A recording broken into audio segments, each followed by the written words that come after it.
So it's important to me. I've been a small business owner since 1990. I have owned a variety of businesses, and I'm really happy to be living here in Salem and doing that here now. That part takes it over to Lee. Okay. Lee Mercer.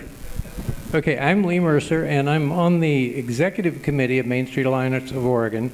Our executive director in the gray coat down there is Con Lee from Portland. Con, you want to wave at the audience? He's busy shooting a video of this, and we've got CCTV recording. And I thought I turned that off.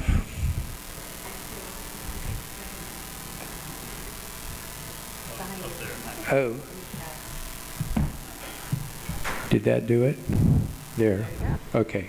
Sorry about that. So I used to be in the movie theater business. I was a business owner and ran movie theaters like the Salem Cinema in California and Nevada, owned and operated movie theaters. So I was a business owner most of my adult life. And I moved to Oregon about 10 years ago, had a job with Oregon Center for Public Policy based in Silverton. And then I ran into this organization, Main Street Alliance, and actually was hired by them and was director for several years, and canvassed business owners all around the state on policy issues impacting business owners, small business owners, Main Street business owners.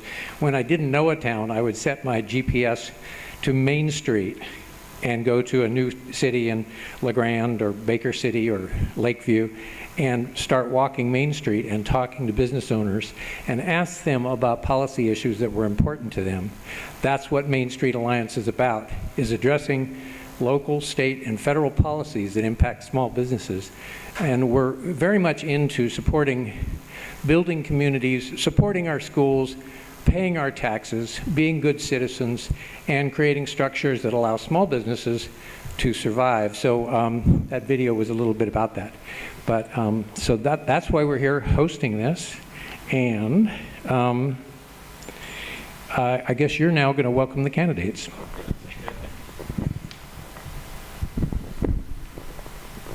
So tonight we have Sheliswa Cryer here as a candidate, and she'll be running against Kevin Cameron, who's sitting right next to her. And then we have primary. No, that's absolutely correct. Then we have Matt Plummer, Bill Burgess, and Sadie Carney, all running for position 2. Oh, okay. Okay. Apparently I'm in the camera on Facebook with my belly is right there in the middle of the camera, so probably not a great thing. So the format here is we're going to ask a question, and each one of them will get a minute and a half to answer the question. We'll start with Sheliswa, and then we'll alternate who starts first with each question. Once we finish with our 10 questions, we'll also take some questions from the audience. So that is the format. And were you going to start with the first question, or? No, we were going to give you each 3 minutes. Oh. There we go. So we'll start with It was 2, now we got 3. their introductions. Okay. Let's see. Okay, sorry, is that okay? I apologize. I'm never really good with working with mics because I'm a university lecturer, and so I'm usually just projecting. So my name is Sheliswa Cryer, and I am really happy and excited to be here with you guys this evening. So who I am and why I'm the best candidate, right? Those are the questions. That's our introductory question. So my husband and I moved here with our 5 children about 8 years ago. And I am just a strong believer in supporting family and community. We've been married 23 years. Our children have all gone through public schools here in Salem. I've done a lot of research and study and community work in education in particular on both the state and local levels. I've been prior to becoming a law professor, I got my undergraduate degree in mathematics. And as I often say, in my other life, I was a middle school math teacher.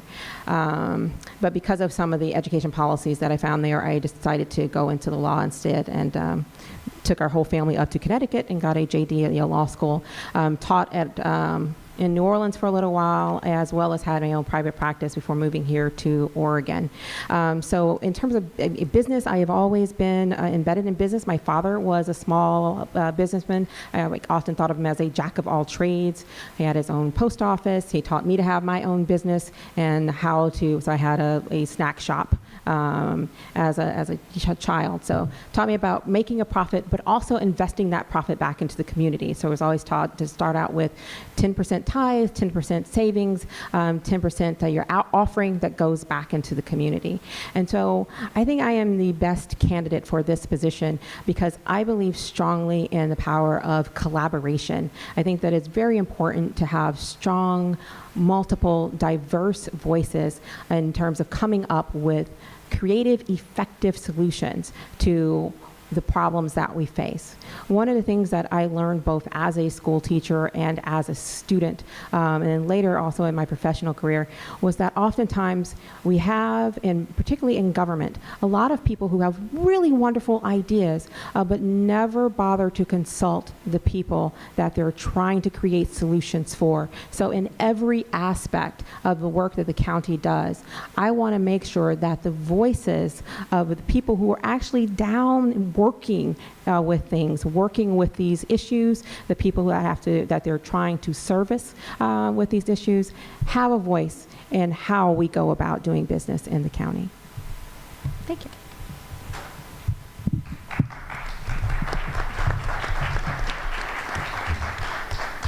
Well, it's great. It's great to be here tonight with you. My name's Kevin Cameron. I'm currently a Marion County Commissioner. I'm running for re-election.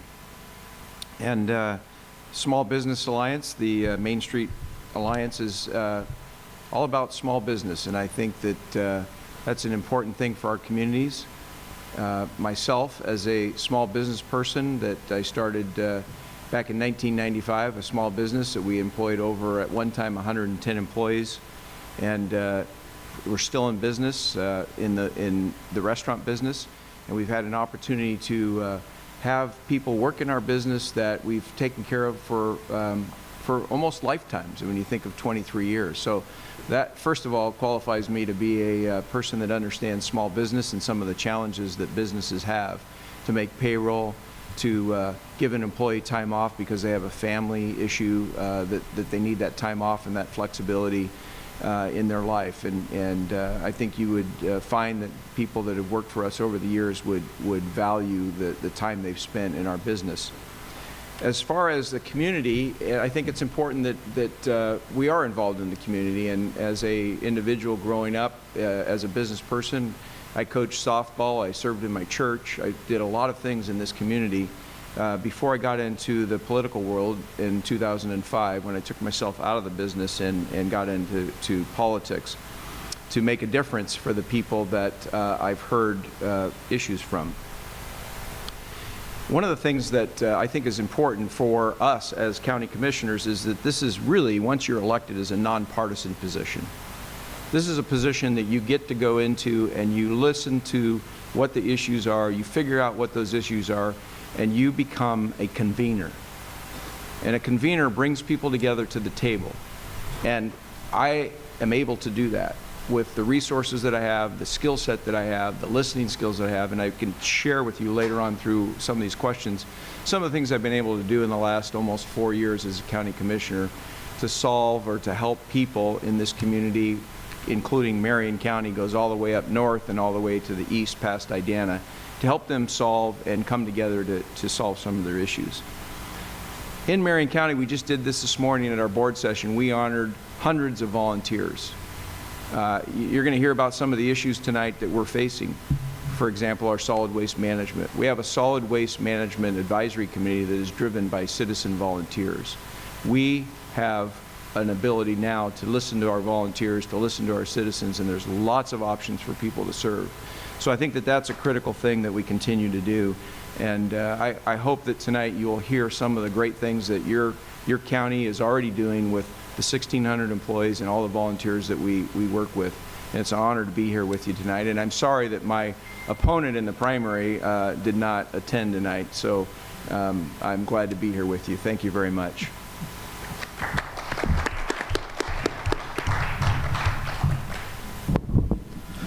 Hello, Will. Wow. Thank you for having me here. Thank you to Main Street Alliance, all of you in attendance, those at home watching. I am Matt Plummer, running for County Commissioner Position 2. I live in Silverton with my wife Sarah and my 2-year-old son, and actually have another boy on the way. Later this spring, he'll be showing up. So 2 sons. We're pretty excited about that. So after finishing college, I taught health and human performance for about 10 years to community college students. And while doing that, owned a small business, Central Oregon Racing. So I put on and promoted about 150 bike races, triathlons, ski races. If it was a race, I probably put one of them on. Following that time, I moved over to the Valley, taught at University of Portland, was a professor of human physiology, and then moved on to become an employee here at Marion County, the safety and wellness coordinator as part of the risk management team. That has given me a unique opportunity to work with all elected officials, certainly work with Kevin on a regular basis, and work with most of the employees throughout the county, and definitely gives me a unique perspective on the programs and services that we're offering to our citizens. Politically, I identify as a bold, progressive Democrat. Some things that are important to me: Medicare for all, living wages, certainly housing, environmental protections, those types of programs. So growing up, my family was definitely into politics. We followed local and national politics. My father was actually on city council in our town up in Alaska. And, you know, in following, definitely kept an eye on what the motivations were of our politicians, of our leaders, and what motivations there were, and you know, what their drivers were, and just kind of came to the conclusion that enough was enough. So joined Silverton City Council. I'm serving there right now. I've been appointed to chair our Transportation Advisory Committee, liaison to our YMCA Leadership Board, work with different organizations, and ultimately it's just trying to bring the focus back to the people, off of business, and you know, align our priorities where they should be. Some other matters that are definitely important to me are changes in the recycling program recently. If you're anything like me, you struggle throwing away those items that we used to put in the recycling bin. So I definitely want to see more attention there, and then just serving the needs of all of our citizens. When I'm here in Salem, I see folks with no jobs, no homes, struggling to find their next meal, and want to change all of that. So thank you for having me.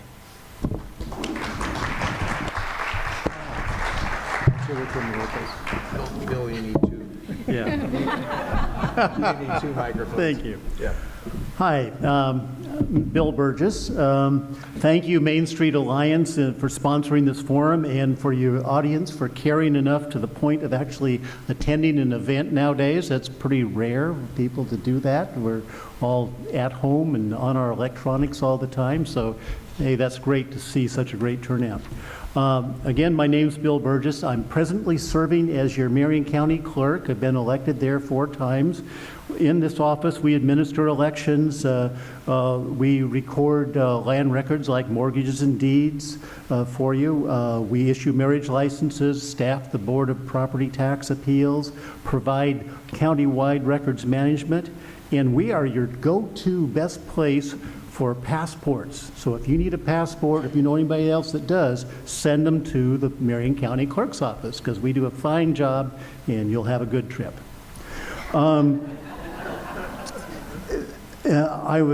Before this job, I was I was on the Salem City Council for a couple terms, so I have experience with the city of Salem also. And I'm also a registered pharmacist. In fact, some of you people here in this room, I think that's where I first met you, as being your pharmacist.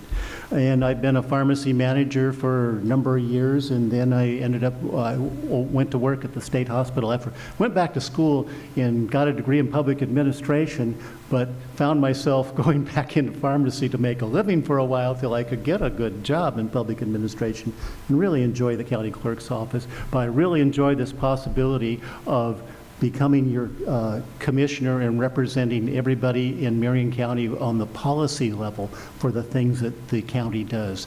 The county is like Commissioner Cameron said, a convener.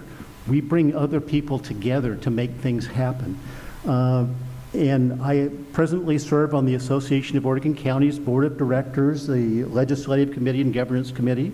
My office is known for efficiency, effectiveness, innovation, and great customer service. I plan to bring these skills to the Commissioner's office in all of Marion County. And I'll work to keep our community safe, vibrant, and prepared for the future. This includes public safety and emergency management initiatives, enhancing transportation, including roads and transit, enhancing clean air and water, supporting business, including agribusiness, which is very big here, and family wage job development, and working to increase affordable housing, reduce homelessness, provide better health care, and drug addiction treatment. As the Marion County Commissioner, I will continue the work of our county in partnering with over 20 cities, various districts, and regional entities. I'm asking for your vote, electbillburgess.com. Thank you.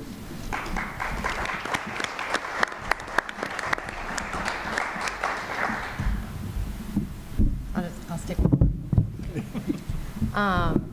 Good evening, hello. My name is Sadie Carney, and I'm also running for seat 2 on the Marion County Commissioner, on the Marion County Commission.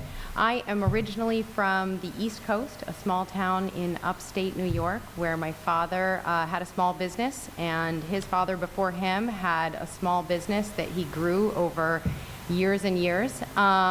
So we have a small business background on that side, and then my mom's family, which is from South Jersey, for those that matters to, is a family where civil service was a real strong calling. So we had a lot of teachers, we had some people elected to local office, and a lot of volunteerism on both sides. So that is where I'm from and what I grew up with. I believe our county leadership needs balance and fair representation.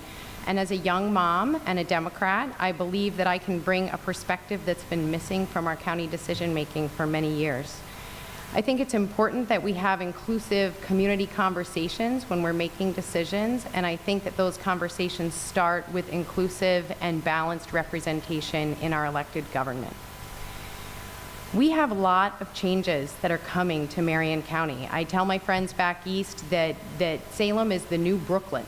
I mean, we can feel and we can see the pressure from that big city that's not far away.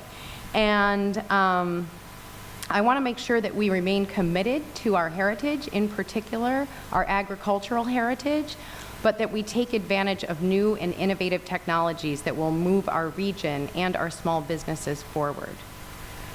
Keeping our families and communities whole also needs to be a priority, and this is something that we'll find out later in the questions has a big impact on small businesses, large businesses, and our day-to-day life in our communities.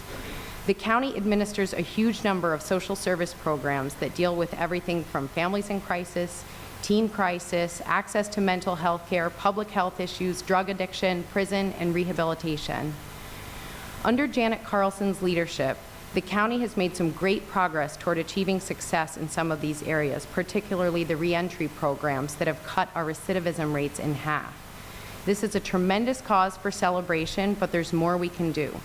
I want to increase our county capacity to address affordable housing and homelessness, and I'm ready to work together with broad populations of our community, inclusive conversations that include voices from around the county, and to expose government decision-making in a way that includes everyone. And I would be delighted to serve as your Marion County Commissioner.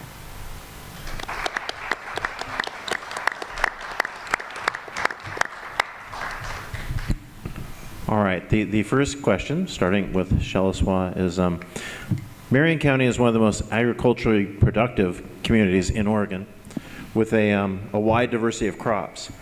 How can we turn this unique competitive advantage to create products and technologies that we can export to the rest of the United States and to the world? Okay. So first, I will say I'm a little uncertain about how wise it is to focus on a plan to export agricultural products to the rest of the world, given the present unpredictable global policy environment that can change with a tweet. Accordingly, I think we should focus on exporting to the rest of the United States and U.S. territories, and to the extent that we're looking to export globally, start with countries that already have a relationship with and who are willing to weather the storm of our current American political climate with minimal retaliatory efforts. Second, I think we should best consider how we can support sustainable community food systems that collaboratively integrate sustainable food production, processing, distribution, consumption, and waste management to enhance the environment and economic and social health of our county.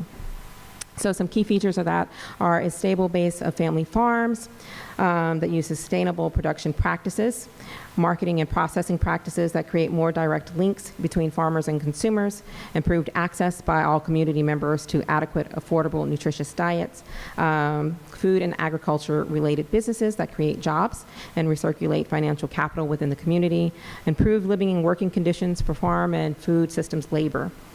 So Marion Pope Food Share and Willamette Sustainability Institute are advancing work on making the community food system in our communities more sustainable.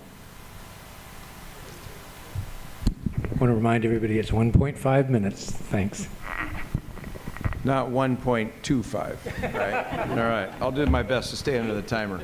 So, first of all, the question, we are the #1 farm gate producer in the state of Oregon.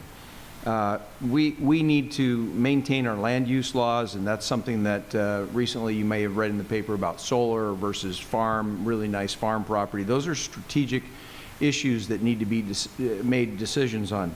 Our current strategic plan in our economic development department includes the agricultural heritage of Marion County. And I say that because just recently there was a $30 million investment in a new blueberry plant that's right outside of Sublimity. When you go there and watch this blueberry plant process blueberries, it's amazing how they're processing it. This blueberry plant is going to create higher wage jobs because of the technology that's being invested in it. So one of our strategic things that we continue to do is to look at where we can help agricultural business invest in technology to compete with the rest of the world.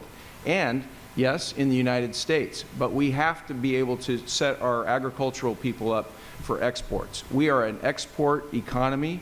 We cannot consume everything we grow and produce here. We are huge in the agricultural industry, so it's important that we do everything we can to do that. The last thing I will say is that we need to make sure we convene the OSU Extension Service in this process and the Marion County Water and Soil Conservation District as we move forward to make sure we're doing things together.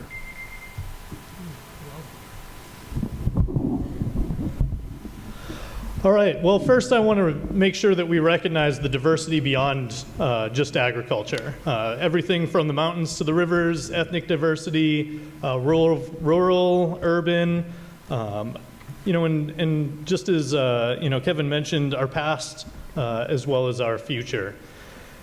So much like Shelleswa mentioned, I don't know that we need to be looking globally or nationally at this point. We need to make sure that we're meeting the needs of our local markets and our regional markets, and doing what we can to highlight the sustainable practices of our agriculture, introducing more innovation, and really just making sure that we are the model that other folks are looking to when it comes to agriculture, and making these foods available locally. We do have food shares, we have lots of farmers markets and things like that, and again, we still have people that are not getting food locally. And so we need to unite those struggles and fill those gaps and and just, again, really prioritize our local needs beyond just shipping things out. And that gets into reliance of fossil fuels and shipping things overseas. There are a lot of different matters that need to be considered when answering this question.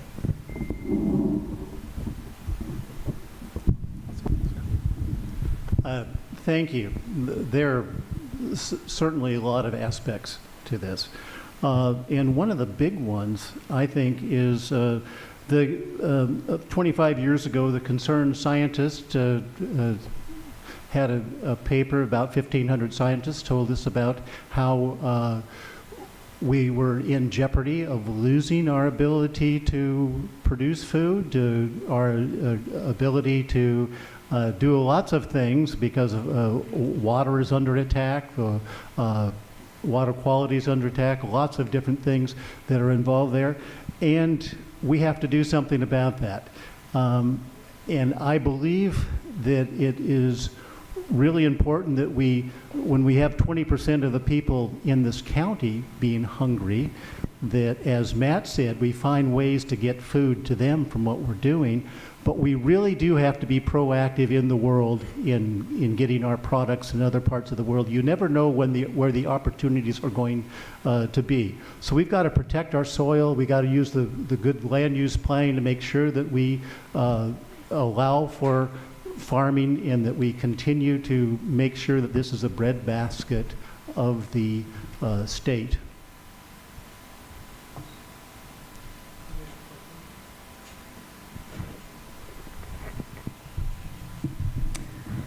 All right. So if the question is, how do we turn our agricultural advantage into business opportunities, I think first and foremost, our land use planning program is the bedrock and the foundation to those solutions. Next, I think we need to invest in supportive infrastructure and recruit and train appropriate workforce to fill those business opportunities. We need transportation investments. We also need access to information for those businesses in outlying areas. That means getting broadband into rural areas, both for industry and for education. Agricultural productivity will only remain viable if we're sensitive to water management issues. This is probably one of the most significant resource issues we will face in the next 25 years in Marion County. We need a greater supply of workforce housing in rural areas if we're going to capitalize on this advantage. We need to market our county as a leader.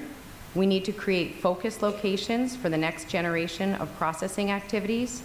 We have some great local companies that are already doing this. I had a conversation last week with a local family-owned business called West Coast Companies on Silverton Road about the service they provide to our farmers. And that's just the beginning. I think we have the opportunity to do a lot more. So these people are great. We're going to be doing audience questions after we do our first series of questions. So hold your questions toward the end. We're going to get you on the mic. This is kind of like speed dating, and you guys are doing really well. So we're going to start with Commissioner Cameron this time with this next question, and this goes to water issues. The Army Corps of Engineers has proposed draining Detroit Lake for 2 years to complete a fish tower. Many feel this will impact small businesses in the area, property values, and some say potentially endangers our water supply both for households and farmers. What are your views on draining Detroit Lake? How would you mitigate the many impacts? Well, I will say this right away. This is probably one of the greatest threats that this community faces in the next 4 to 5 years if this actually happens. I'll say that again. This is probably one of the biggest threats. And I have been actively involved convening people. We have a meeting coming up May 1st with our congressional delegation to talk about, and meeting with Army Corps to talk about where we're really at with this, because there's 200,000 people that rely on this domestic water supply. When the river flows less than 700 cubic feet per second, Salem cannot suck any water out of the river. That's where our water comes from here in Salem and Staten and all kinds of places like that. So I'm well versed on this issue. In fact, I'll yield some of my time for other people to talk about. I would be happy to answer questions about it. And in fact, we can supply more information through the county to anybody here that wants to know about this. You can get on our email list. it's really a big threat. If they follow through and do not answer the questions that we've been asking about, how are you going to supply water for not only domestic water supply, but irrigation and all those things to our agricultural department? I just ask, what does the research show? And the research that I have done doesn't assure success with this approach. Right. And you know, my approach is always wearing the scientist hat and getting the best information, the best resources, coming up with the best solutions, and based on the findings that I have been able to put together, it's just not there. The thing that we do need to do is certainly consider, you know, what the foundation of this is, and it's about the fish, and so we need to keep that in mind. We need to just bring this back to the drawing board and start brainstorming other solutions, because we can't just not do anything. We need to do something, but I definitely am not on board with this one. Just the effects of local economies, water rights, and just general well-being, I can't support this. The two former speakers are exactly correct on this particular issue. Yes, fish are important, and we've got to do what we can for fish, but we've got to make sure that we can drink water too. What they're talking about is taking the dam down below the point to where it can generate electricity, and then they're also taking it down to below the point that there would be enough water flowing into Salem's sand filtration ponds just above, or on Guerin Island, just above Staten. If we were to not to be able to do that, that's going to be really tough for about a couple 100,000 people and where they would be getting their water. So that is something that, as commissioners, we would be working with these other entities to, and with other federal entities like our congressional delegation too, to try to assure that we weren't put into jeopardy. I don't think they want to bring water trucks down here for everybody for 2 years. I also noticed that a lot of folks here have got all the questions. I don't think I ever received the questions here, so my questions I'm answering as I go. But it would have been nice to have received them ahead of time. Thanks. You're doing great. I grew up on a recreational lake, or in a town that was located adjacent to a recreational lake that was also our water source. And if we had drained the lake for any reason, I can't imagine the economic outcomes in that community. They would have been truly devastating. There is a balance we need to strike. I think some others touched on this as stewards of our land and its resources, but there's a responsibility we have to our neighbors, our communities, and ourselves to make the best decisions that we can. In our favor here, in face of these decisions, I know, and I think we all know, that federal government programs move very slowly.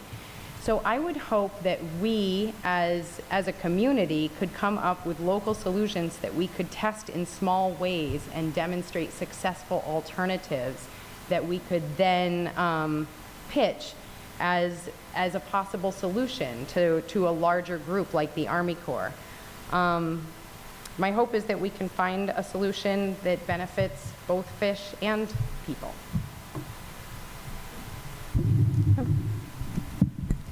So,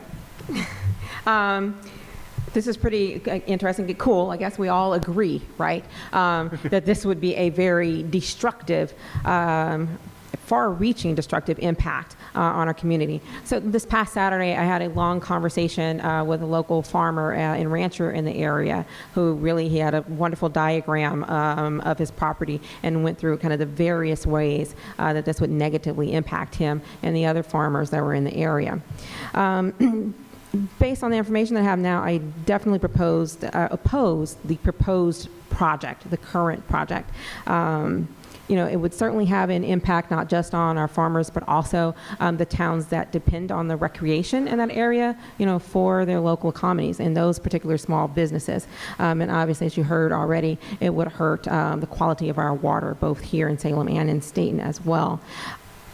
Two major things that I want to keep in mind. One, as has already been mentioned, I don't think we necessarily have to make a choice. It's either us or the fish. I think that we are creative enough to come up with solutions that will work to protect all of us. But we're also in the preliminary stages of this, right? The Corps is in the scoping project process, and there is an environmental impact statement that they're working on. And so there is time, and I think for us, we need to really focus on making sure that the government explores alternative ways to address this issue. Okay, I'll remind you all to use the mics as you're going here. Matt will take this question first, next. So many business owners feel that the rollout of broadband internet in Marion County has been difficult with some missed opportunities. Providing better internet is important to our community for education, business development, and farming. What is your vision for providing high-speed broadband throughout Marion County? First of all, I'm a strong proponent of municipal broadband that is offered through city, county, but it's just part of our municipal utilities. You may know that Marion County's Community Services is currently working on a study to collect information. Out in Silverton, just a couple weeks ago, we had a community meeting just trying to gather information about access and availability and things like that. So, this is something that is being worked on right now.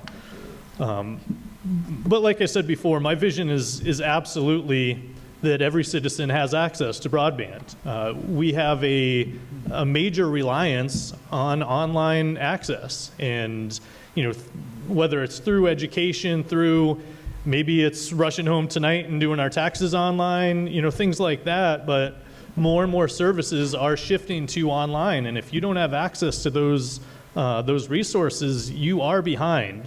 So I want to see access, fair access, and equal access for all of our citizens to high-speed broadband, and bringing it to the municipality and letting them run it will take the profits out, will certainly drop the prices, make it affordable, and again, just an equal shot at being able to utilize the service. Many of you, or some of you in this room might remember Oregon.org that was brought to you by the City Council when I was on the City Council back a ways when internet was new to town, and the new thing was chat rooms. Well, we've come a long way from that. But I was just up the canyon a few days ago with a North Fork, little North Fork, where Commissioner Cameron was convening a meeting of maybe 80 people in the room. And up there now, if there's an emergency and the power goes out, the internet goes out too, and people have to travel to the fire department there on the road and to get to a 911 call place. Now that's not, you think about all the rural electrification, the rural other types of services. My father-in-law in Montana just got high-speed internet there, way out a rural district, and I think we should find ways to bring that here too. I believe the county, and Commissioner Cameron can explain more because he's more integrally involved with it, but I believe that what the county is doing the surveys now is trying to bring people together to come up with a solution. I don't think the county's planning on owning the system itself, but bringing all the players together to make things happen.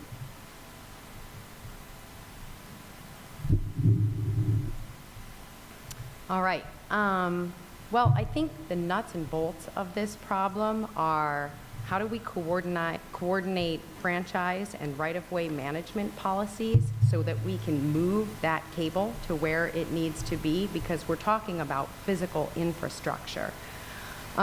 We need to coordinate with local governments, and we need to negotiate with the industry so that we have favorable agreements in place that last a long time. We might need to invest in things like cell towers in key locations to cover up some of the blank spots we have as we move out the canyon. And looking ahead, I don't want to count too much on the, I don't want to lose the bird in hand for the one in the bush, but there are 3 companies right now that are competing to establish broadband connectivity through the use of low Earth orbit satellites.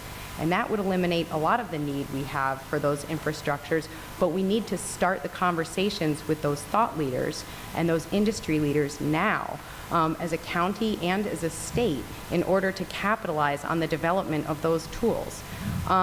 If we miss our chance to influence the conversation in new technologies like that, then we may not have a chance down the road.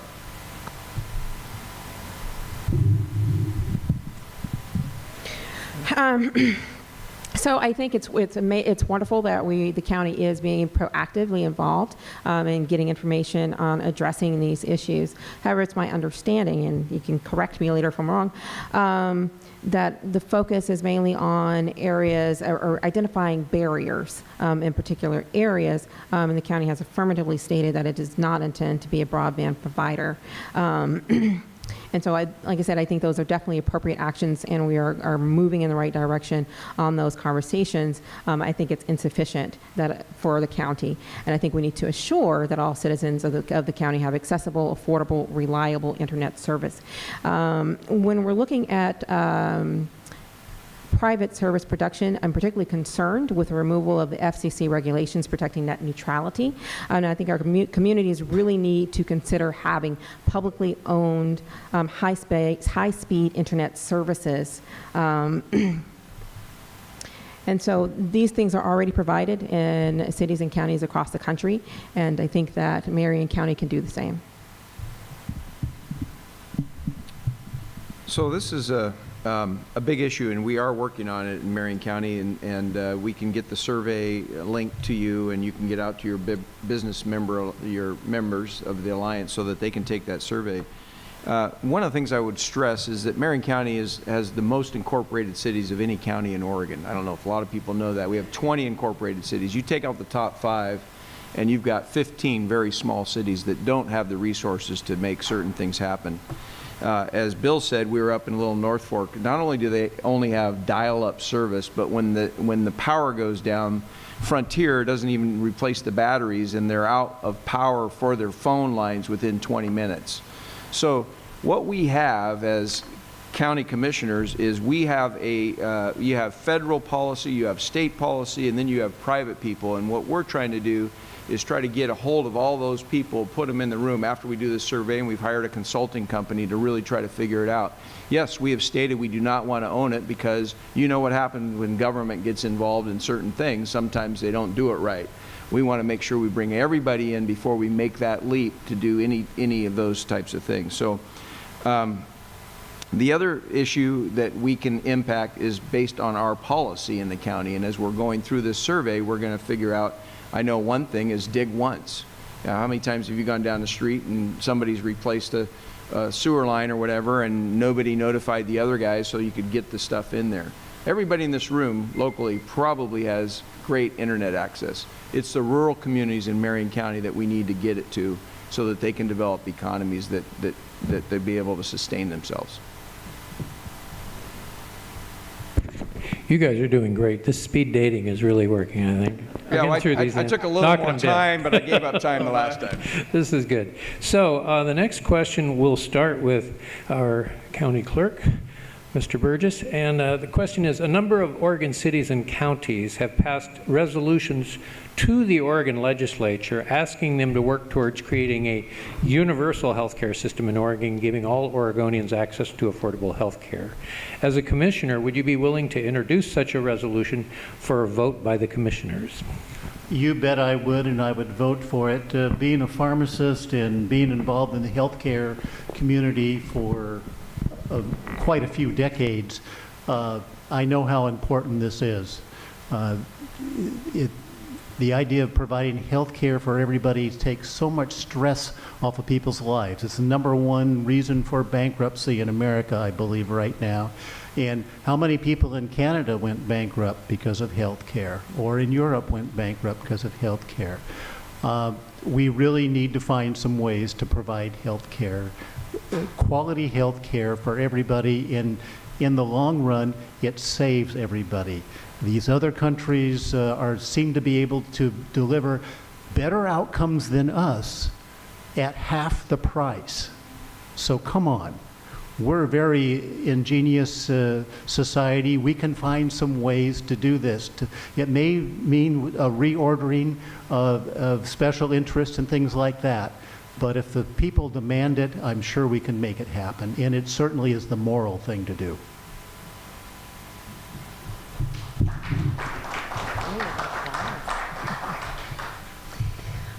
Absolutely a champion for universal health care. I think it is something we owe the people of our county and quite honestly, the people of Oregon and the United States.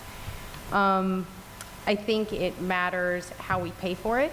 I think that is always a huge barrier when this comes into the conversation. And I think it's appropriate that we think carefully too what we mean about universal. What's included in universal? Is it universal access? Is it universal affordability? What does that mean when we are creating those definitions and proposals for our county and for our state? There are, as I think Bill was referring to, some experiments in things like outcome-based medicine, where you actually have the patient pay because the treatment was successful. So let's continue to look at ways of being innovative in the way we view this universe of healthcare, and hopefully we can make some progress together.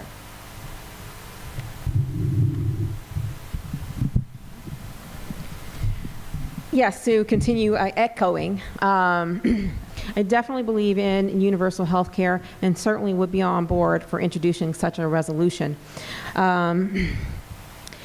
Universal health care is something, as already has been mentioned, is present in other countries, other well-developed countries, and as a country that's supposed to be a world leader, the question is, why haven't we done the same?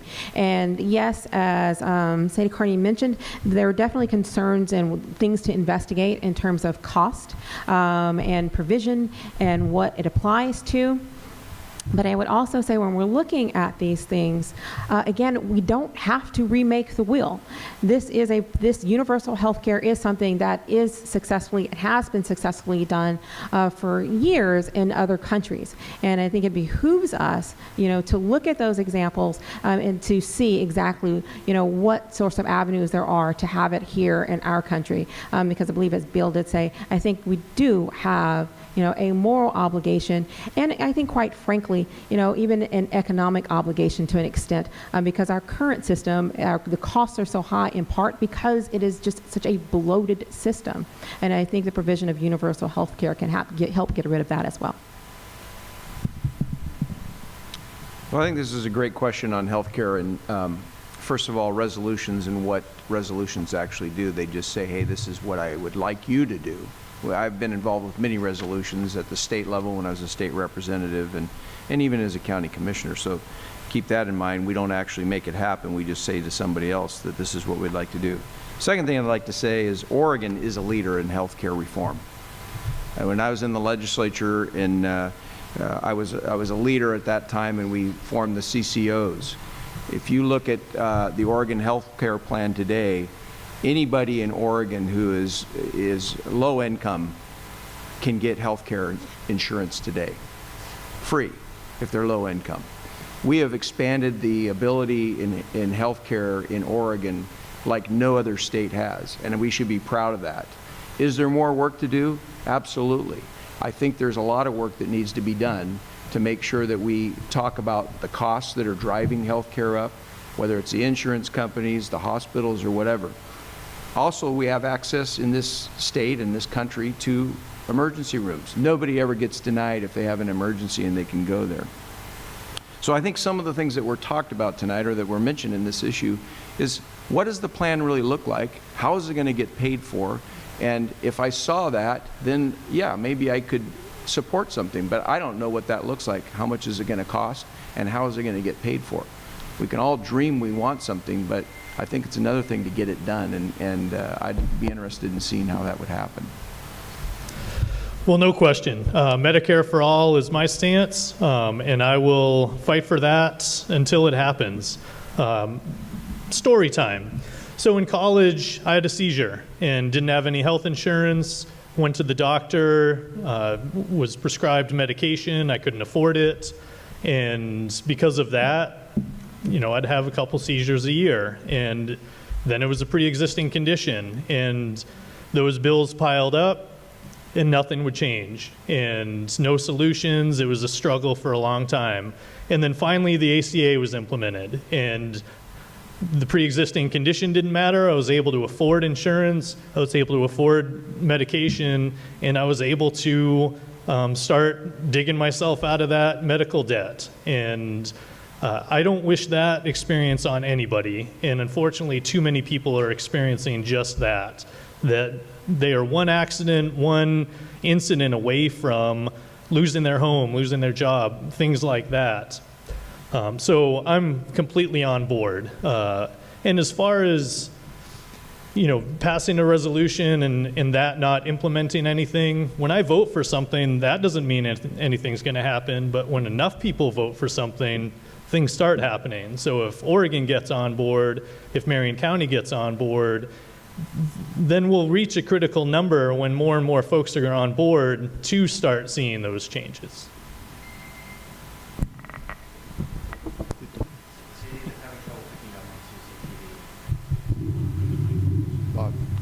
Got it. Bill's next. Oh, you're starting. Okay. Yes, Bill's next, isn't he? Great. Bill started the last question. Oh, you did? Okay. Then Sadie's next. Excellent. So the next question, number 5, is homelessness. Homelessness is an ever-increasing problem which impacts many businesses, especially retail businesses. The Mid-Willamette Homeless Initiative Task Force created a strategic plan which was adopted in February of 2017. Which parts of the plan do you see having the biggest immediate impact, and which parts do you see implementing over the next year? Well, thank you. Wow, that is a difference. For all of you viewers at home, I am sorry I have not been coming through loud and clear. I was at the SEDCOR presentation a few weeks ago, and a lot of what they talked about was the trifecta of challenges that many of our homeless are currently faced with. And this is a combination of physical challenges, mental health challenges, and addiction. And so I think the first thing we do, and we have started to do this in the county, or at least in the city of Salem, is we quantify that problem. Then we share the information with the people that it matters to, the organizations that can provide assistance, the organizations that do provide assistance. And then we start making connections between the organizations that provide assistance and the homeless population. A challenge is figuring out how to share that information with the homeless population and get them educated to the resources that exist.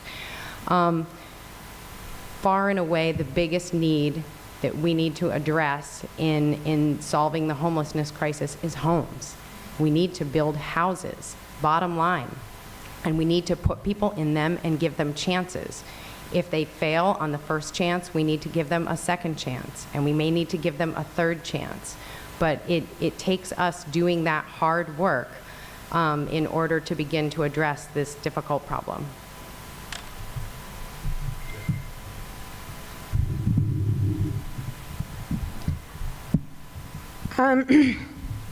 I had a little bit of trouble with this question, in part because looking at the plan, there were a number of things that troubled me about it. When I've spoken with homelessness advocates in the community, a number of them felt that the plan itself was inadequate. But what concerned me first looking at it was looking at who was on the membership of the task force. And I noticed that there was only one person that was listed specifically for as a representative of the community, as a community member. And so kind of going through and asking who some of the people were that were involved, it also looked like the Housing Authority were kind of the staff on the project, but didn't look necessarily that we were utilizing their expertise in dealing with the day-to-day housing matters and what's kind of the practical piece of addressing these issues. So one thing that I think is important is immediately getting those voices added to the conversation. So people who have had experience with homelessness, what things can we do that are practically available to them? So like Sadie mentioned, getting them the information. How big a piece is that? And let's attack that. In terms of some things in the plan, I was really, I think, opening up vacant properties and converting those to using is one of the things that could in fact have an immediate impact on just getting people shelter, and certainly something that we could do within the first year. This is probably the largest topic on people's minds when you go around and listen to people and say, what's happening with homelessness? And as county commissioner, we are actually the board of the Marion County Housing Authority. And so that's one aspect of it. You have the Salem Housing Authority and you have the West Valley Housing Authority. And then the one thing I would say, the investment that was made, the strategic plan is out there, and then we made an investment of $60,000 to form a database to bring the resources together, and then $30,000 ongoing to make sure that that database is kept going and is in good shape. $45,000 Marion County put in, the City of Salem put in $45,000, and then a couple $10,000 contributions for the coordinator that is here now hosted in the COG to help with implementing the plan, and they have some initiatives that they're working on this year. Then you have the City of Salem that's working on their issues, and I think Sadie just said it at SEDCOR. One of the things that's happening is the business community realizes that this is an issue that they need to own and help and step up with, and it's about time they did. Columbia Sportswear and Powell's Books were here at the Salem Chamber forums, and they both said, Powell's Books stress this, the biggest threat to their business is not Amazon online, it's homelessness. That people have to walk over and to come into their stores to read books, because that's a place that they want people to visit.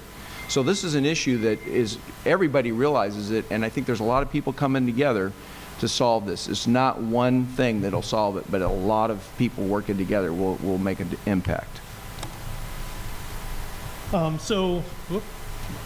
My time didn't start yet, did it? All right. So my first question was going to be, how many homeless individuals were part of this task force? Shelliswa kind of took care of that. It goes back to making sure the people that we're trying to design programs to help are part of the conversation and part of the solution, and not seeing a whole lot of that. The other question I would have is, does anybody know how many communities were a part of this? Salem Kaiser.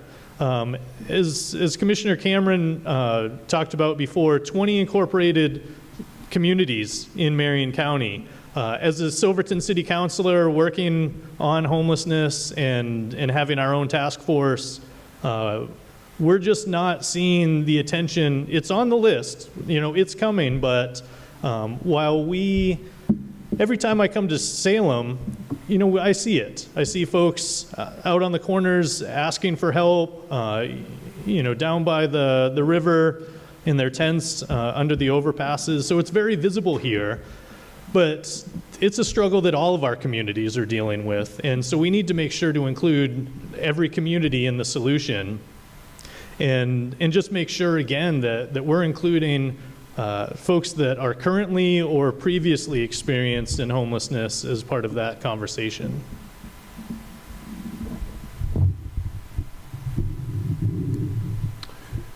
Okay, we have had some good public presentations, both at Salem City Club and at the SEDCOR on this, and Jimmy Jones with the Arches program has been just excellent in bringing his expertise to this community. trying to find the people that are the most vulnerable out there, the ones that could not make it otherwise, and treating them first, giving wraparound services to them. And certainly that's happening.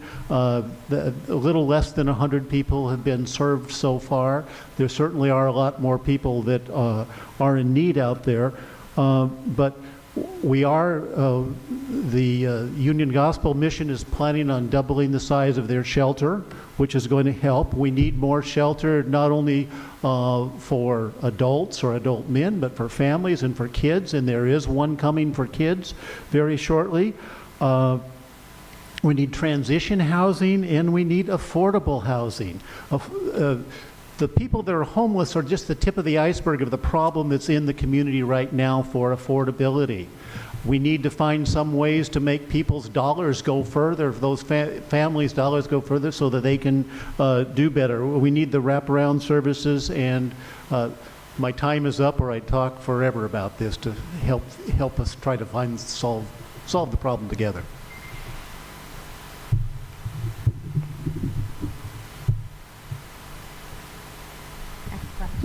Okay. This is more the dollars and cents on homeless. The Mid-Willamette Homeless Initiative Task Force identified permanent funding sources, or the need for funding sources, from the Supportive Housing Leadership Forum. What permanent funding sources do you think could be implemented? And are we starting up here again? First off, in government, there are no real permanent funding sources. So that's the piece of this question I was thinking about. But I think in addition to what the Homelessness Initiative Task Force already identified, an additional source that I would like to look at is the lottery money. And so my understanding is the lottery money is kind of specifically set aside. We use it primarily for business and community development. But it's already been mentioned. I think actually Kevin Cameron mentioned it. Yes, about when you mentioned the Powells, right? So dealing with homelessness issue is part of economic development here, as well as community development. And so I think that's why I think that funding source, the lottery money, might be one of the areas that we could look at to start. And even there, in looking at that, using those funds, in a specific directed way. So we do use those funds, and they're typically, what I've read is that they're grants. And from my work dealing with the State Department of Education with grants, grants are neither an effective nor equitable way to really have a whole solution to issues. And so I think that we can look at grants as part of that, but also look at using those funds to, in a very specific, purposeful way, to implement things that will work. Well, I think that the clerk can probably talk a little bit more of this, but in the last legislative session, title filing fees were raised, and some of that money is supposed to go into housing, but very little of it's coming to the county. One of the things, in fact, Bill and I were just talking about this last week with Commissioner Carlson about what fees do we collect now that we have some flexibility on, and how we could use those fees and move them into other areas that we need through the housing filing fees and titles. So we're being creative and looking at those, and we're going to follow up on that. But I think it's important to understand that our general fund is limited. We spend probably 75% of our general fund on public safety issues now. This is a public safety as well as an economic development issue, and we're all focused on it. 3 weeks ago, Commissioner Carlson and I met with the Executive Director of Sponsors from Eugene.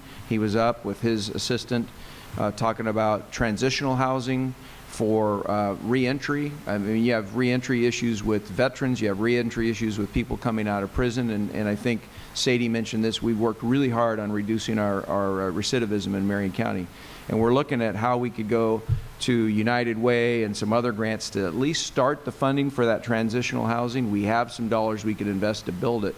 But creatively, you've got to figure out how you're going to sustain this in a long-term deal. And so those are the things that we're looking at with some of our filing fees. I think just what Commissioner Cameron mentioned, sustainability. Grants are often an outlet for funding for programs like this. We just need to be creative. There are options for taking local marijuana taxes and assigning some of those fees or some of those dollars towards this issue. But I'd like to take a step back and I guess talk about what it means to be a progressive Democrat first. And that doesn't mean just throwing more money at the approach that we're taking right now. It means reconsidering the entire approach that we're taking and legitimizing it. And maybe we're not even going down the right road, so why are we trying to get money to continue down that road? So again, we just need to reassess the entire situation, be unique with where the funding needs to come from. Maybe in the new approach, we're able to combine and utilize other funds that overlap and relate back to homelessness and building homes, building pods, cottages, whatever you want to call them. But again, I think it's bigger than just a matter of finding more money to dump into the current approach. Folks, this is a national issue. It's a federal issue, and we should be having more money coming from HUD and things like that, like we used to develop these things. And so certainly from the commissioners or from any point of view as citizens, we need to push for that. There is some state funding, but the state funding is coming from my office, and it's very unfair. It's being charged to people in my office that come in to file a death certificate to clear their property, or people that come in for a power of attorney, or people that come in to put a child on a deed, or to put a new spouse on the deed. And sometimes people that have to, they're short on money, so they have to take their property out of trust, then they pay it then they pay it again when they take the loan out, then they pay it again when they put it back into trust. They pay this fee 3 times. The fee is now $60 for each of these documents that go through my office, about 90% of them which do have this fee. It's very unfair because it's charging a select group of people that cannot get away from it, and it's because the legislature found what they thought was an easy mark. And to me, it's irreprehensible.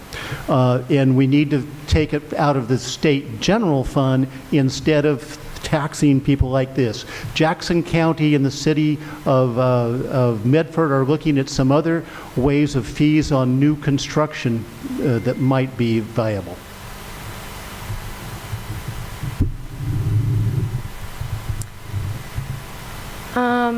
So for funding, we've heard some potential solutions. I don't think I'm a huge fan of any of them except asking the federal government to give us more money. I would be in favor of asking large corporate interests in the state and Marion County for a little more money to help us solve this problem. Lottery bonds feels like I would like to see the revenue from lottery perhaps go down. I think that is a result of people that are sometimes struggling with an addiction. And I think being a philanthropist with that money is maybe not thinking about its source. The same with kind of the marijuana taxes and these sort of like adult sin taxes. I don't think that is an appropriate place to look for this funding. I did have one creative solution, and maybe there is an already good place that this goes, but I just started paying 10 cents deposit on every can and bottle. Where does that extra 5 cents go? Couldn't we put that money towards this problem or some portion of it? There's an awful lot of bottles and cans. I put them out in a tidy bag on the corner so that somebody can come collect them. But maybe there's a solution in something like that.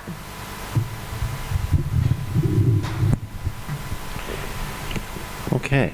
The Main Street Alliance believes that small businesses should own their own properties to help prevent displacement of businesses. What is your strategy to promote commercial affordability and ownership? And this first one would be for Commissioner Cameron. Well, one of the things that we have done and continue to do is we've mentioned lottery dollars. We have a business development grant program that is on our website that we issue every year. It hasn't been really used as much as I thought it was, and I think this leads into the next question actually about access to capital. We have, I'm going to go back to the question, we have an issue with the whole cost of real estate. I mean, look at what's happening with apartment rents, with the price of housing, and there's a lot of reasons that that's being driven up. Demand, and we're behind the curve on building new things. What's the reason for that? I mean, we had a really bad economic downturn. We've got issues with slow to develop permits to go through issues like that. So I think there's a lot of reasons that it's hard to actually come up with the capital to afford something right now. As a small business owner over the years, I've had leases in most of my operations, and there was a couple opportunities I had to purchase the property, and I was able to do that. So I think that you're not always going to be able to, but whatever we can do is using our lottery dollars and our systems to help people get through the permits, et cetera, quicker and in a more efficient way would help them. I'm going to put my scientist's hat back on and take the approach of finding the best solutions from the best resources to come up with the best solutions. Sorry. Let me back up there. The best information from the best resources to come up with the best solutions. And I see Main Street Alliance as being a pretty good voice in this discussion. And what MSA is pushing is definitely what makes a lot of sense to me. And you know, low cost loans, maybe forgivable loans, incentives to property owners that are leasing to small businesses, certainly just other financial assistance that again are kind of stemmed from Main Street Alliance. And I think whatever the topic is, we need to look to organizations like this, to people that are dealing with these issues, and find out what their advice is. I can sit here as a coordinator of those thoughts and ideas, but I'm not going to sit here and pretend to be the person that has the solution for this. So I would definitely defer to others to find what those best solutions are. And I don't have the solution and would have to study a lot more to come up with some type of even suggestion, and maybe it's not even my place to do that. I would be waiting to hear from the business community what they think is feasible and whether or not it's something to use public dollars for. It doesn't feel to me right now like that is the case. And so I would try to, as a government, we would be trying to set an environment such that your business could thrive, keep the place safe, keep people educated, and make sure that we've got a good transportation system so people can get to and from your business. Those are the types of things that I think are more the traditional role of county and local government. And then hopefully with a thriving business, you'll be able to own the property if that even makes sense. But you realize there are a lot of national corporations that retail corporations and others that don't want to own property. So think about it. If you really want to own your property, it does sort of tie you down to one spot.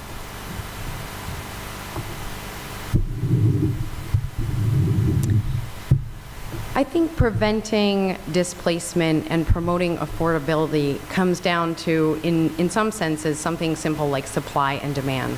And our Oregon land use planning system mandates that each city and county, while they don't have to keep them 100% up to date, they need to have a plan that provides an adequate supply of land for housing, of land for jobs and businesses, of land for industry, and land for recreation. There's a lot of other land use goals that sort of feed up into those. Transportation, as Bill mentioned, is one of them. So I think there's an answer that is different for each each municipality, each city, each county, that has to do with planning and zoning and visioning and figuring out who you as a community want to be, what you want to represent, and then writing appropriate local codes that encourage that kind of development and creating incentive packages that keep those people in place when they start a business that you like.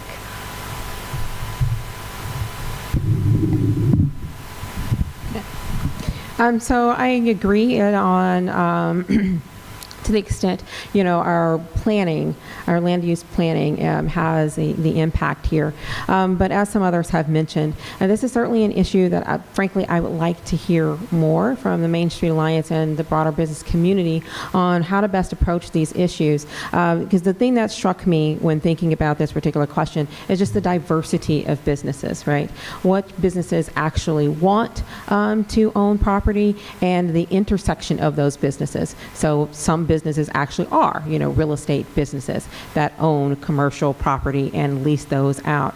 And so I really want to have a better understanding of how different businesses impact. Also, the other piece to that, right, is that a lot of businesses are over the internet.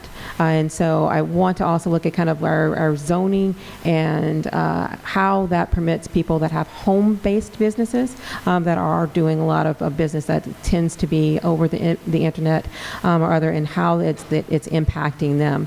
And so aside from that, this might in fact be an area where grants would work well to help businesses for which buying the land makes the most sense, as well as incentives perhaps for lower interest loans.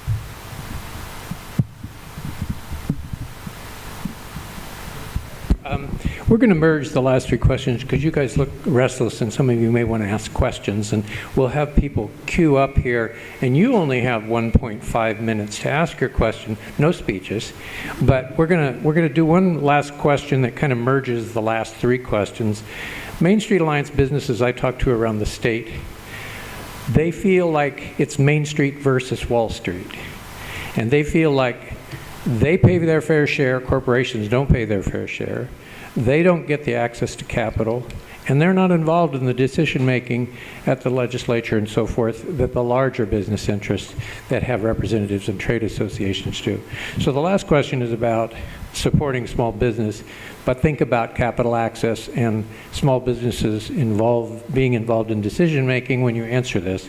So Goal 4 of Marion County's 2015 Strategic Plan, Economic Development, demonstrate a supportive attitude toward employers, businesses, and property owners that promotes economic development and high standards of livability in Marion County.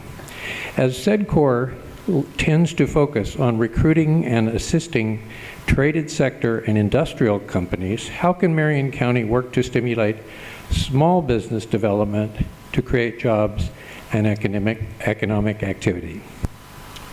Boy, Lee, you got a loaded question there. We have a citizen advisory board that's called the Economic Development Advisory Board that meets monthly. It's a public meeting. Anybody can come to that meeting and give us input and ask for it. When I first got here, there was not a commissioner serving on that board. I serve on that board now. I go to those meetings and I listen and carry the message from those business people that are represented there. I think we need to continue to do that, and we're going to actually probably change the actual process that happens. As far as the small business development, we have lottery grants, we have community development grants. I'll give you an example. We gave Mount Angel, I believe it was $15,000. Twice we've given them grants so that they could have a matching grant for facade improvements. Up the Canyon in Mill City, $5,000 grant to Mill City. They had a matching grant, or Giovanni's Pizza put in the money and then they matched it to help them improve their facade. So there's access to capital for those small businesses up and down in our rural communities. The communities just need to get involved and apply it and come up with programs. So there's a lot of things that are out there. The COG has am I out of time? No, the COG has a small business loan program that's low interest. So there's lots of things out there, and it goes back to how do you communicate that. And one of the things we've been working on in Marion County is to try to improve the communications through using electronic communications and getting the word out. So It takes time to do it, and SEDCOR does great things, but they don't do the things that we are doing for small businesses. Yeah, I think the creation of basically a small business version of SEDCOR that focuses on economic development of the small business. And, you know, another thing to keep in mind is things get more affordable as the group size gets bigger. And so I think it's working as a group of small businesses to bring down some of the costs of healthcare, of paid leave, or just other benefits that come from being a small business owner. But I think some of the social changes and focus on back to people will ultimately affect the small business owner. And things like Medicare for all, education for all, paid family leave, assuring workers have a living wage, all of those things ultimately come back to benefiting the business. And so we need to, again, look at the larger picture and not just focus on what can we do directly to affect the business, but what can we do to directly affect society as a whole and bring everybody up to a higher level, and then those benefits will eventually, and not too far down the line, get back to benefiting the local small businesses. Yes, businesses do work better when families have better disposable income, don't they? And so that's really one important part of it. But the idea, like Kevin says, that we have our Economic Development Advisory Committee at the county level, that we get close, not quite $2 million in lottery funds, and some of that goes to different types of incentives for businesses, like the business match that we were talking about in Mount Angel, or like the docks up there in Detroit, where we're trying to make it so that that lake can be used more months out of the year, or at least more weeks out of the year. There's things like that. The Council of Governments is a great place to go. But you're also asking about how we can communicate better with decision-making with small business. And small business is really busy, doesn't have time to go to a lot of meetings and things like that, though a lot of you are here today. And maybe with more electronic ways, we can have some ways of communicating, but maybe you've got some ideas for the county on how we can be more helpful to you, because we certainly want you to thrive. I mean, that is really important for our whole community, that you thrive. So come up with your ideas and we'll see what we can do.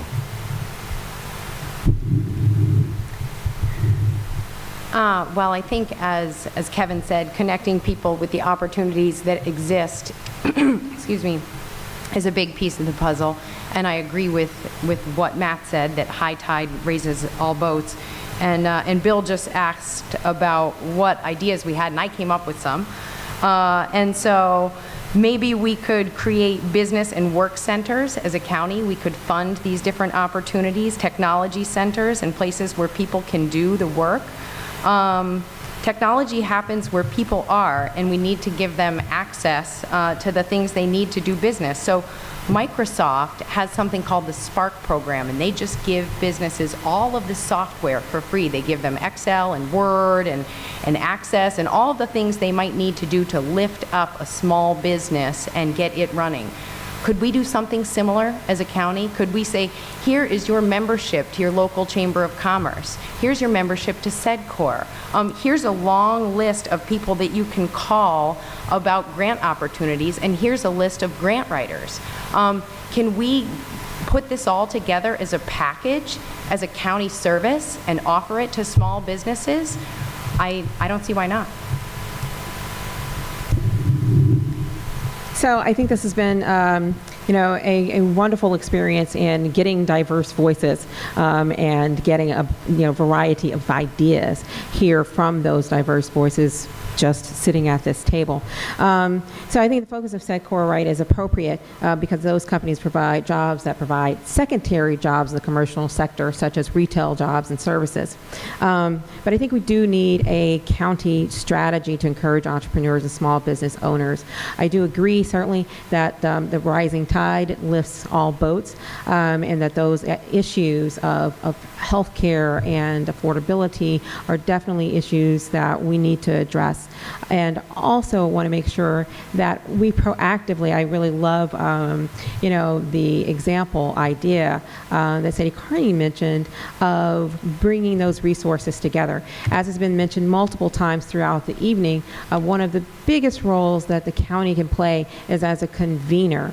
And so I think that's really appropriate here, is the county as a convener and being proactive in reaching out to small businesses to get their voices heard, to find out what their needs are, not just their needs, but their ideas on how the county can support them and how we can make our county, that strong,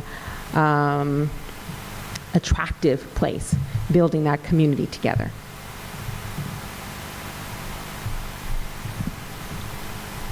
Those are some great answers. Thank you, guys, really. Yeah.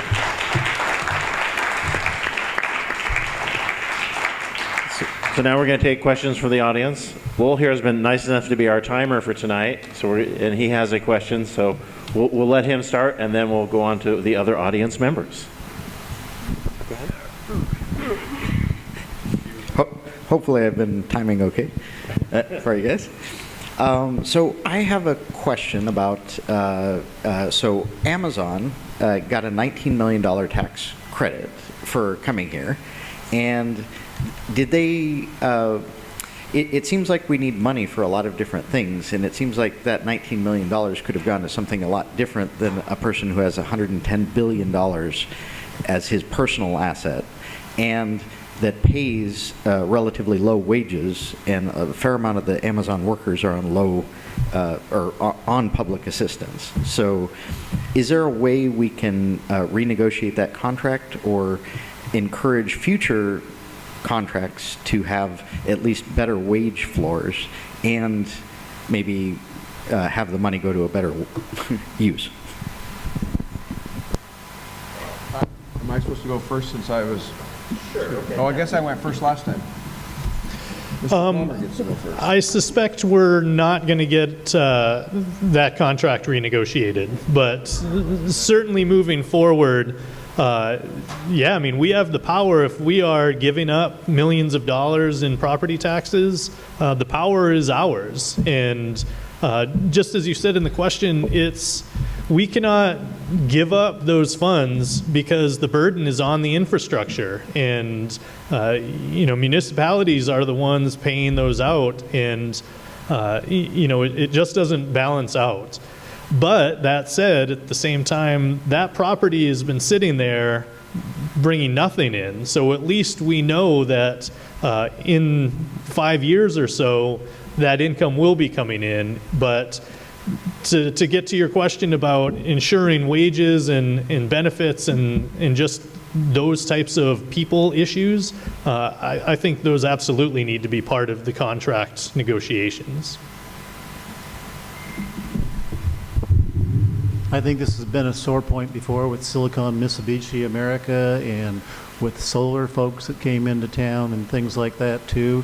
We have to be really careful how we write those things to try to be sure that we get the benefit that the society that we should be getting from those things. I can't guarantee that it's going to get a lot better, but I know that from my point of view, I think we should fight to get that. I know that with the Amazon situation, some people bring their motorhomes and work there as seasonal work, and then they go camp in our parks the other time. At least that's not here, but that's what I've heard has happened in other communities too. So we certainly love the work, even $15 an hour work, but to make money or to afford a home and all that and be self-sufficient, you need more like $22 an hour.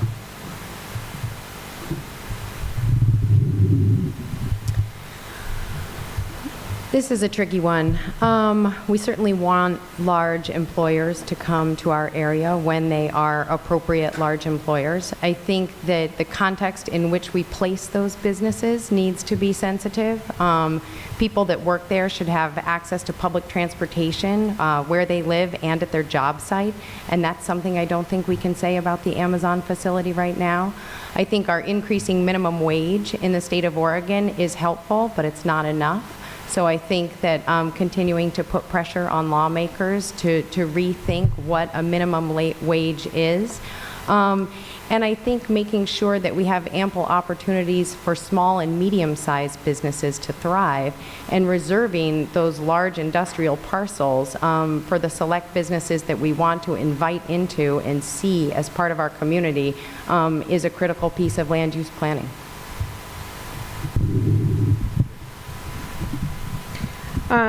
Well, I think it's unfortunate that we cannot renegotiate that contract. I think it is imperative that we pay particular attention to these sorts of things going forward. What I would really love for us to see here in our county, but really nationwide, is coming together of governmental associations, of states, of counties, and rejecting this whole idea of who's going to give these humongous companies the most stuff for them to come and make profit, the most profit possible off of our communities. And I think it is really important that as we look at what deals we're going to make going forward, that we be very selective in those deals to make sure that we are bringing in responsible business owners that support our company, that believe in making a profit, but also being good members of the community. So we have companies like Trader Joe's that believe in a fair family wage, treating employees with respect. And those are the sorts of companies that I would be interested in attracting here.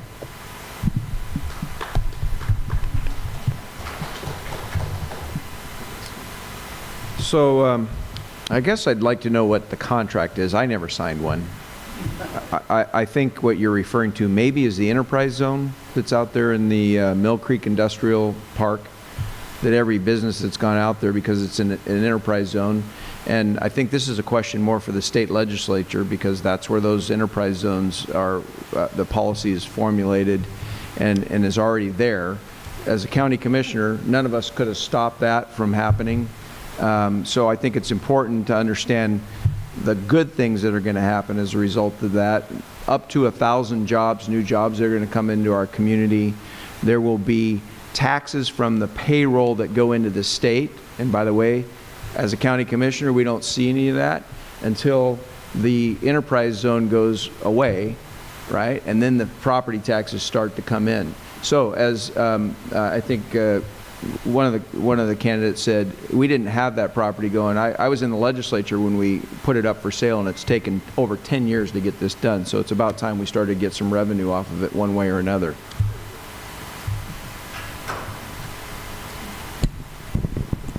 Good evening. I'm Bobby Cade with 350 Salem, Oregon, and there is an incinerator in Brooks. It's the Covanta Marion garbage incinerator. It's the 18th largest emitter of CO2 pollution in Oregon, and the largest certainly in Marion County. Would you be in favor of investigating other methods of disposing of our solid waste before signing another long-term contract to continue to burn our trash there? Does that mean you speak on this? The answer is yes. You know, that burner is been very efficient. It burns very hot. So much less dioxins than your backyard barrel burn or your campfire and things like that. It's safer in many regards. It's cut down on the amount of stuff that has to go into landfills and all. But that was built at a time when we weren't worried so much about CO2. I already talked about the scientific study about the CO2 and the new report that just came out from Oregon State forester by the name of Bill Riddle, and signed on by 15,000 people. concerned about that. And when we're talking about our air shed, now instead of it's becoming an air fill if we're putting a whole bunch of CO2 there. So we do have to find some ways around that.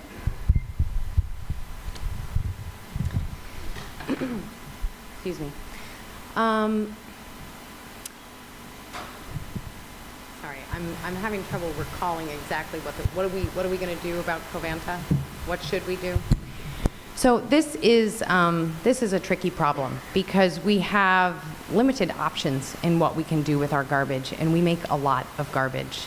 We can convert farmland to landfill, and we can allow that CO2 to release slowly as the garbage breaks down, because that's what happens when garbage breaks down, is the CO2 releases slowly and things sort of slowly go into the soil.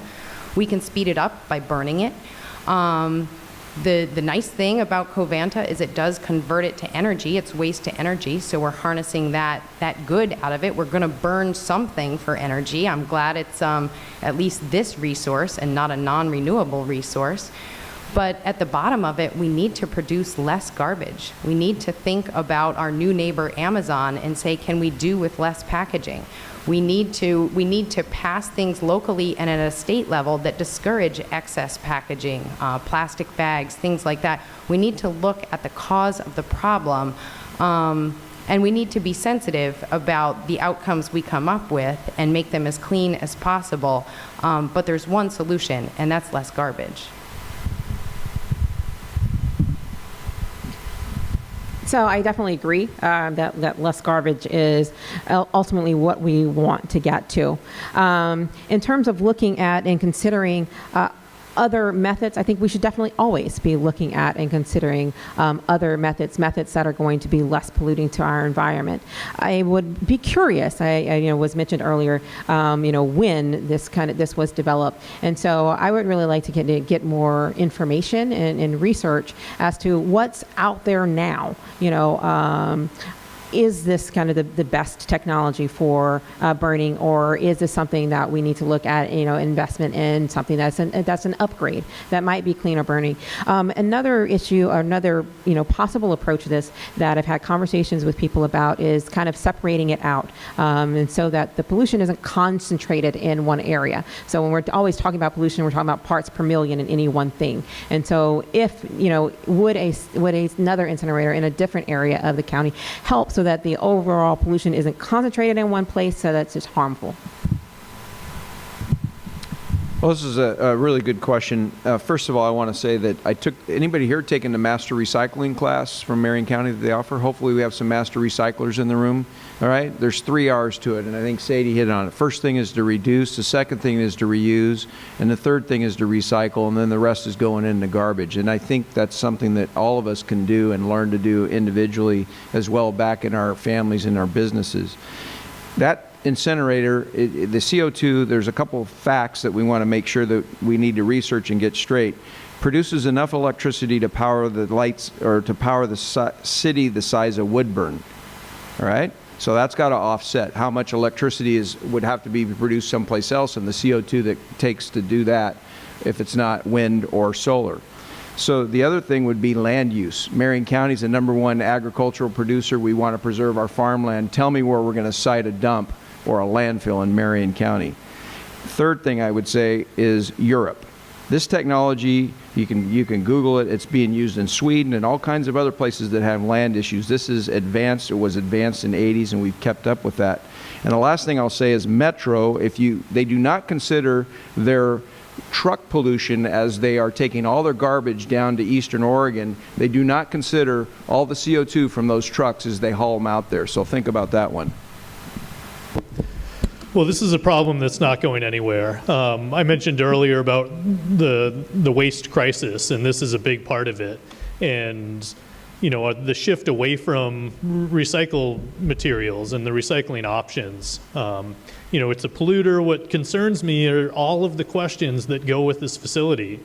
And the research shows that it's a low emitter, as far as toxins go and things like that. But who sets these regulations? The industry.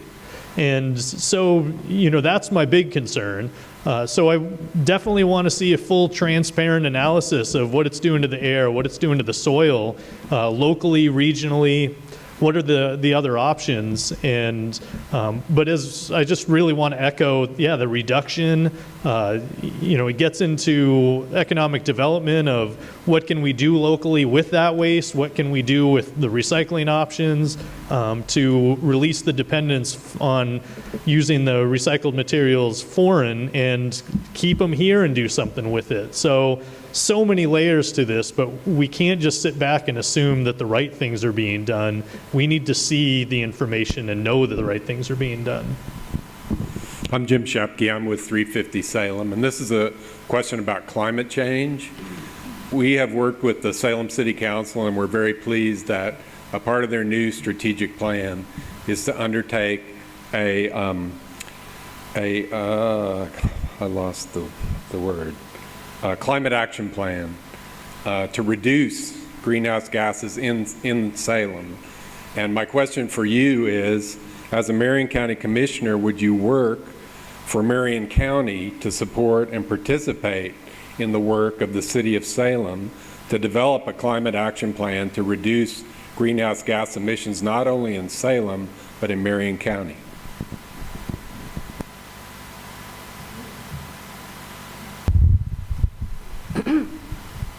Absolutely. I think that what we owe ourselves and future generations in terms of our address of climate change really can't wait any longer. This is a critical issue that is affecting people's lives around us right now. It's affecting people that fight wildland fire. It's affecting people who are subject to the conditions of drought. It's affecting our food production.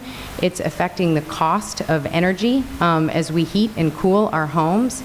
It's affecting flooding and landslides.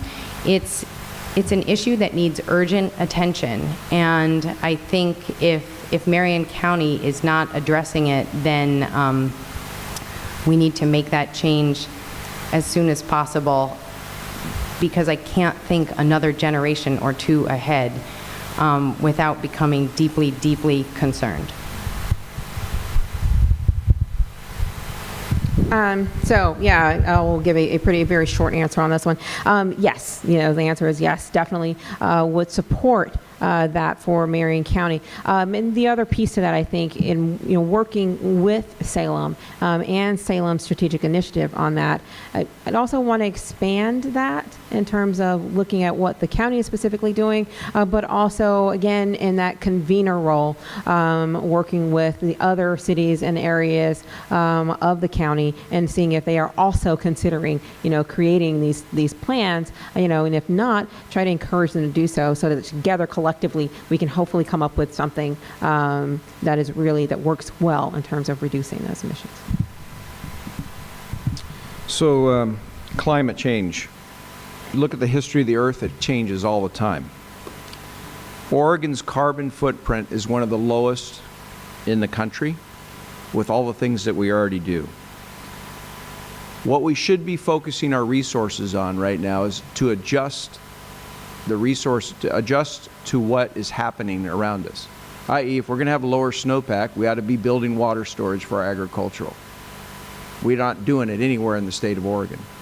So what I look at is things like Ferris Lumber, where they have sustainable forestry practices, and they are now developing structures where they can use, instead of concrete or steel to build 3 or 4 story buildings, they're actually using products that are being tested and stressed for wood. It's the biggest carbon remover that we could even think of in Oregon if we would just harvest the wood and let new trees grow and bring out more carbon out of the air, if you believe that the carbon is the only thing that's changing the climate in the world. We are overdue on something like this. We need a climate action plan. Salem's working on it. Silverton, we are actively working on it. We have a group of citizens, Sustainable Silverton, and basically using the Hood River County model of assessment and action creation. And Sustainable Silverton is working with the city working with our utility companies, all cooperatively to come up with, first, what are we doing with our fossil fuel consumption, and how are we going to reduce, and ultimately we need to just eliminate that reliance. And there are a lot of things that we need to do that are a part of that, but no question, we just need to step away from our reliance on fossil fuels and start looking at alternative energy, and I will fight all day long about that. Mr. Shepke. There we go. Mr. Shepke, the answer is yes. We need to work with the city of Salem on this. We certainly need to work to lower our carbon footprint. And the commissioner is right about the idea of growing trees soak in carbon. Old rotting trees release carbon, so if you can use those trees for material purposes, that certainly does make sense. But there are certainly a lot of other things that we need to do to trying to reduce the amount of fossil fuels we use, just like we've done with the lights now. We have more efficient lights that we're screwing in. We can do the same thing with our cars and everything else. Well, the climate is changing, and so is the time. We do have to call it at before 8:30, so we may only have time left for one last question here. I'm going to make one comment, and that is I've attended a lot of forums, and this is one of the most impressive groups of candidates in terms of their responses and willingness to take on tough issues. So thank you for that. Thank you, Bill. Thank you. My question is, we're losing a champion with Janet Carlson retiring from the board as a long-term human service provider and advocate. I'm a bit devastated. And I was just wanting to see a comment from each of you in terms of how you see your role in picking up some of that leadership that she has so eloquently provided with respect to human resource issues here in the county. Thanks.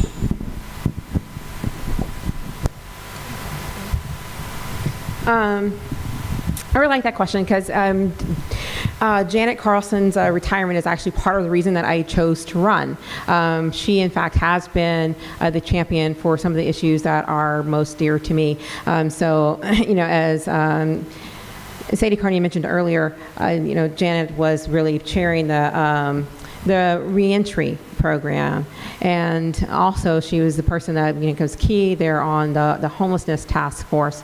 And so for me, I really want to focus on three main issues, and those being healthcare, particularly mental health care, affordable housing, as we've talked a lot about tonight, and then particularly good jobs. So in looking at those social issues and the quality of life that we have here, making sure that we are creating an environment that takes care of the people in the county and makes our county a welcoming place.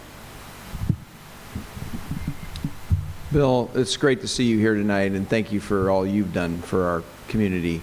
And your comment about Janet Carlson is so right on. That she's just a great public servant, and right now I'm trying to keep up with her because if you think about it, she's retiring, she's bought a house she's moving, right, and she's going on. Right now I'm co-chairing all the public safety that she's doing, plus all my other things that I'm doing. One of these people, maybe not one of these, but whoever's going to replace Janet Carlson, I got a whole bunch of assignments for. And I wish my opponent here was running over on that side if that's what she's interested in, because we need somebody who really gets that stuff and can hit the boots or hit the ground running. Janet is an amazing person, and she is, for the last 16 years, served Marion County, and I think she deserves an ovation tonight.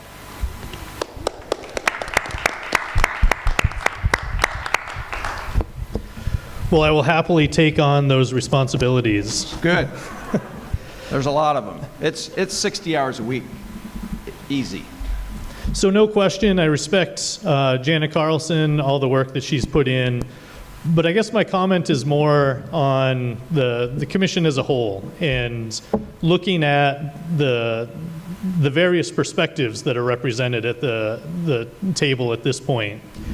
And there's an old saying, it's been related to a few different people, but if you have 3 people that always agree, 2 of those people are unnecessary. So we need a different perspective. We need a fresh view, and we need to approach these matters with just the consideration of all perspectives. And, if that's one different perspective, 2, at least that perspective is present and that we're getting voices from various citizens, various communities, and that's the most important thing to me.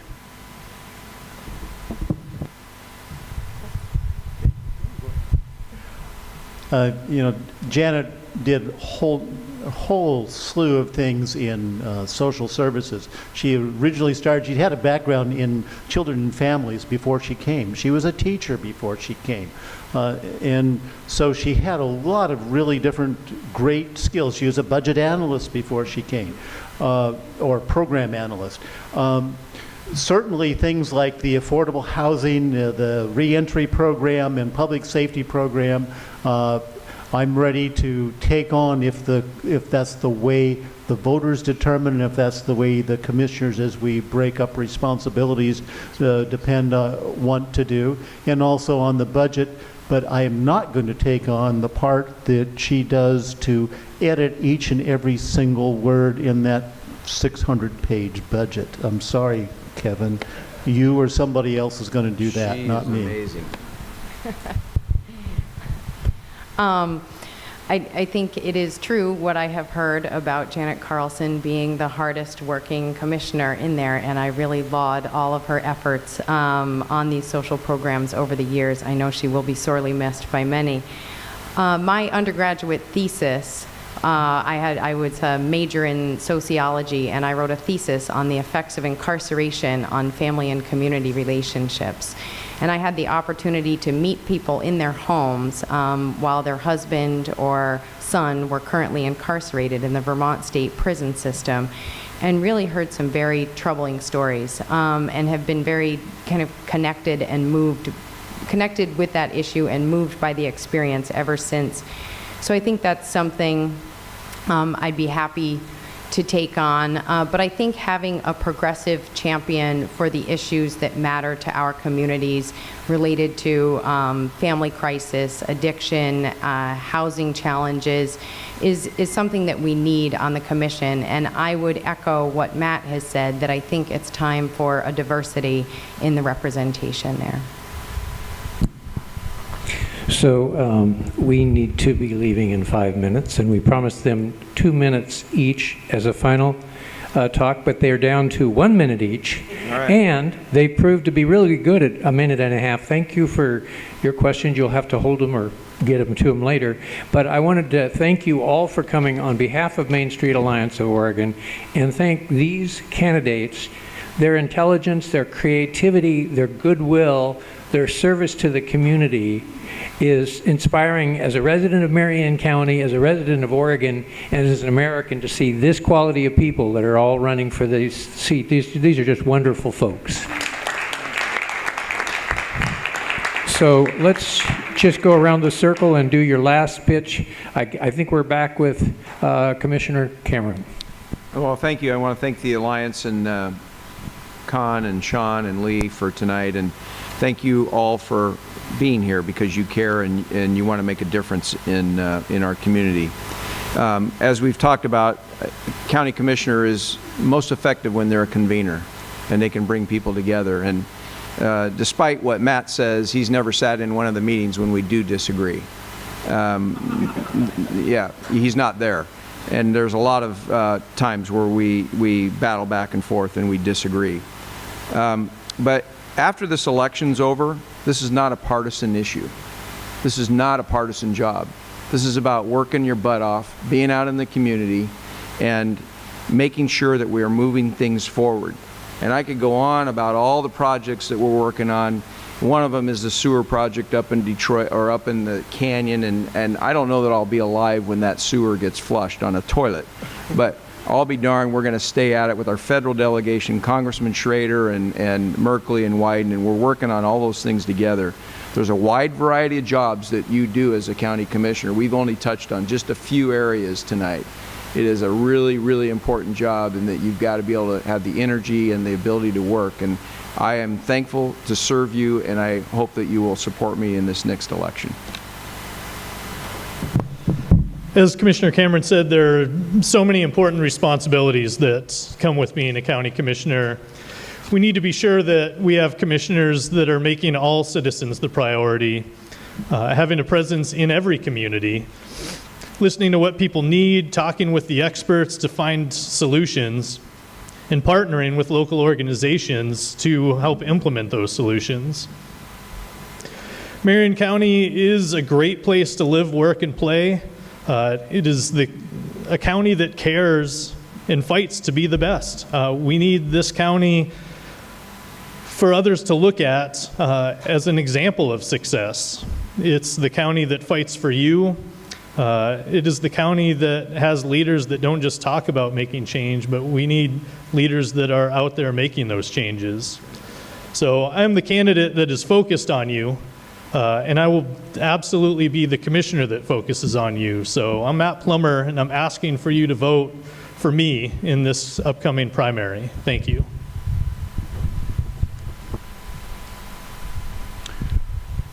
Well, thank you, Main Street Alliance, for having us here. Thank you for your committed engagement.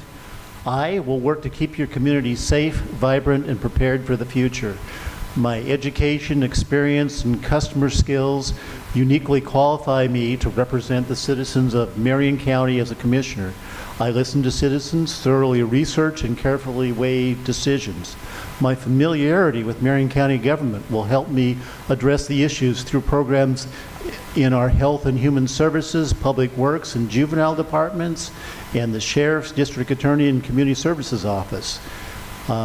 Certainly, we are a leader in the state and in the nation in the things that we do. People that are elected in our particular county end up going and speaking nationwide. Sometimes we're asked to people want to know how we do things, and then they come and visit us. So again, thanks for participating this evening. I'm asking for your vote and your support. Please go to www.electbillburgess.com. That's www.electbillburgess.com.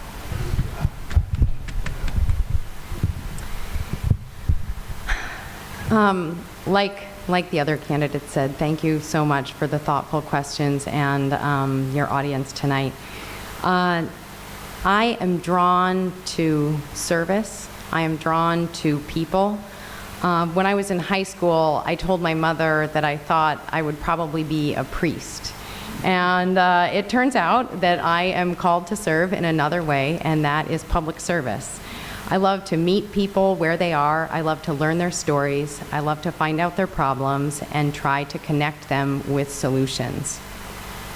I'm running against two people in the primary, but I think I am the best one for the job. I'm driven. I'm hardworking. I put a ton of energy into the things that matter to me, and that's relationships with people, our communities, the issues we talked about tonight. I'm an advocate, a leader, and a person on whom others rely to be their voice. I set goals and I get results. So vote for me in May and visit www.carneyfororegon.com.